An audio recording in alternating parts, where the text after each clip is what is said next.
Goeiedag, het is 11 April 2026. Johannes 20 vers 21. Soos die Vader my gestuur het, stuur ek julle ook. Die afgelope week was ons saam op 'n opwindende reis, so na verskillende plekke waar Jesus mense ontmoet het, na sy opstanding.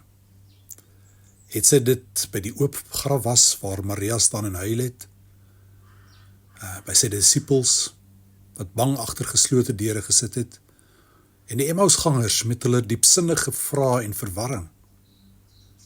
Telkens het ons gesien, het die lewende Jesus vir hulle opgedaag.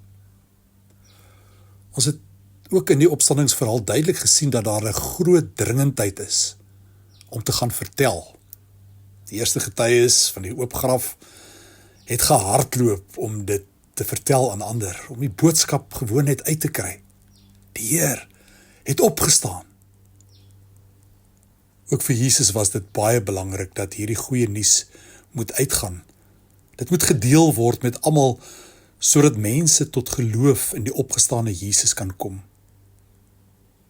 Dit raak alreeds duidelik in sy eerste woorde, volgens die Johannes Evangelie, aan sy disippels daardie betrokke Sondag aand, toe hy vir hulle sê, soos die Vader my gestuur het, so stuur ek julle.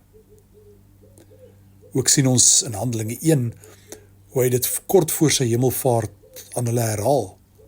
Julle sal my getuies wees, oral, tot in die uithoeke van die wêreld. Dink net daaraan, as Jesus in die graf gebly het, as die dood hom oorwin het, dan het ons maar baie min gehad om te gaan vertel. Maar sy opstanding verander die hele prentjie. Hy lewe. Hy daag op vir ons in 'n stikkende wêreld. En hierdie blye boodskap moet uit.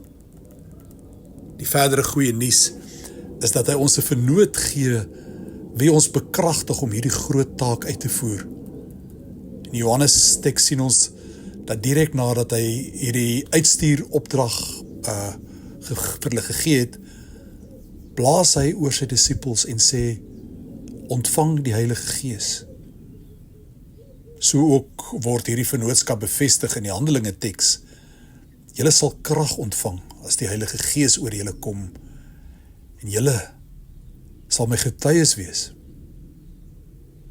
Vriende, die opstandingsboodskap is onlosmaaklik verbind aan die mobilisering van sy volgelinge en van sy kerk. Is ons op koers met die opdrag en met hierdie goeie nuus? Die toets van ons kerk en van ons gemeente is nie in geboue en strukture en finansies of ander sake wat vir onsself baie keer so belangrik raak nie. Die ware toets is of ons, soos die opgestane Jesus se opdrag duidelik is, of ons 'n gestuurde gemeente is.